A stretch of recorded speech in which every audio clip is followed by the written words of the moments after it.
드디어 이제 탄핵 청원이 100만을 넘어섰고요. 100만을 넘어서니까 외신이 드디어 보도를 하면서 이제 국내에서도 이게 희한한 일이야. 그동안 100만이 나가도록 이 레거시들이 전혀 안 다뤘거든요. 100만을 넘어가니까 이제 슬슬 반응들, 입질이 오고 있습니다. 기사 한번 볼까요? 네, 주요 외신들이 윤석열 탄핵 국회 청원에 대해 보도했습니다. 호주 공영방송 ABC 뉴스는 청원의 진행 상황과 시스템 장애, 탄핵 청원의 이유를 상세히 보도했고요. 로이터 통신도 청원 사유를 다루면서 윤석열 지지율이 25% 안팎을 맴돌고 있다고 전했습니다.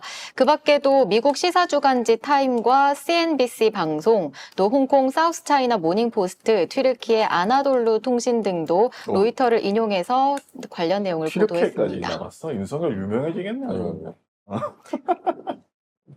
근데 사실 이게 그 다른 나라에서는 전례를 찾아볼 수 없는 일이에요. 그렇죠. 국민들이 이렇게 직접적으로 의사 표현을 할 수 있는 이런 체계도 없을 뿐더러 이만큼 관심을 갖고 있는 사람, 이렇게 관심을 갖고 참여하는 국민들 의식이 이렇게 높은 데가 별로 없거든요. 사실 정치 관련해가지고 투표율이 50% 안 넘는 나라들이 대부분이에요. 희한하게 나라가 선진국으로 갈수록 투표율은 떨어지더라.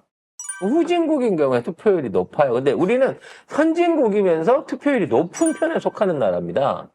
물론 호주같이 투표 안 하면 벌금 무니까 거의 100% 가까운 투표하는 나라도 있습니다만, 일단 우리는 평상시부터 정치에 대한 관심이 엄청 많은 민족이고 국민이라는 거죠. 근데 이제 다른 언론들에서도 이렇게 하면서 세계 로이터에 나가면 사실 다 나간 거잖아요. 그렇죠. 다 나간 건데 이 언론들이 거부권 때문에 그렇게 됐다 이런 얘기도 하고, 그 다음에 이렇게 되면 나는 무서운 게 또 온갖 나라에서 야 저거 빨리 털어 먹어야 되는데 저거 빨리 지금 내려가기 전에 빨리 털어 먹어야 되는데 또 온갖 나라에 다 올까봐 난 무서워. 그러니까 내가 어제 얘기해, 이거 세국 정책을 해야 돼요.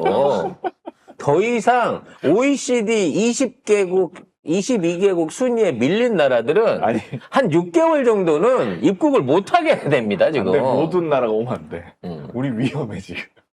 안 그래도 돈도 없는데 계속 틀리고 있잖아 지금. 아니, 그 198개국 중에 절반만 와도 9천조 원을 털리게 생겼는데, 지금. 네. 아무튼, 이와 관련해서, 우리 쪽에서 이제 생각할 건 뭐냐면, 5만이면 물론 국회가 당연히 여기에 대한 어떤 법안 위반에 관련된 내용들을 검토하게 돼 있는데 100만을 했기 때문에 이제 민주당이 탄핵에 대한 절차를 정상적으로 진행을 하더라도 이게 민주당이 의회의 폭거다라고 하는 저들의 프레임이 안 먹힌다는 게 제일 중요합니다. 그렇죠. 그래서 이미 법사위에서 검토가 들어갔고요. 이 탄핵 청원에 맞춰서 윤석열을 조사하기 위한 일종의 청문회가 별도로 시작될 수 있는 계기를 마련했고요.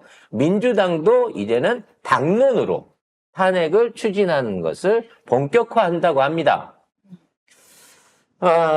이게 이제 정상적인 탄핵이 되려면 이제 탄핵 과정에 대한 어떤 위법성이라든지 탄핵의 사유에 대한 어떤 정리들이 있어야 되고요.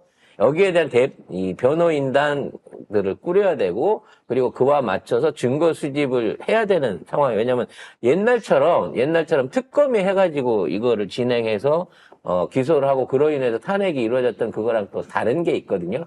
그리고 여야 간에 일단 형식적이나마 양쪽에서 이제 회의를 해야 되는 거죠. 탄핵을 할 거냐 안 할 거냐, 시킬 거냐 말 거냐, 죄질은 뭘로 갈 거냐, 이런 얘기들이 있기 때문에 절차상으로는 아마도 짧으면 1년, 길면 1년 6개월 정도 걸릴 수 있을 것으로 생각을 합니다. 길다 진짜. 근데 이제 문제는 헌법재판소에서 또, 그걸 갖다가 물론 이번에도 200만 쫓아가야죠, 헌법재판소로. 근데 아무튼 그 단계까지 가기에는 최소한 1년 이상은 이 복잡한 난국이 있을 거고요. 이제 이게 정식적으로 국내 정치에서 거론이 되게 되면 탄핵의 결과가 나오기 전까지 윤석열은 사실상 식물 대통령이나 마찬가지입니다. 근데 사실 생각해보면 처음부터 식물 대통령이었어. 그렇지. 동물은 뒤에 있었으니까. 어?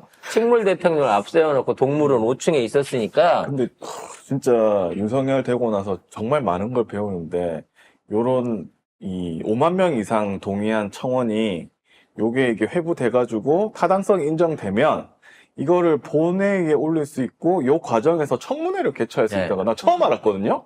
그래서 이 청문회를 개최하면 여기 기사에 따르면 경향신문 기사에 한 법사위 소속 민주당 의원이 청문회를 포함해서 모든 가능성이 열려 있고 증인 범위가 워낙에 넓어서 청문회를 한 번에 끝낼지 여러 번 할지 이걸 생각해 봐야 된다. 막 나눠갖고 한 50번쯤 해주면 좋겠어요. 이틀 간격으로.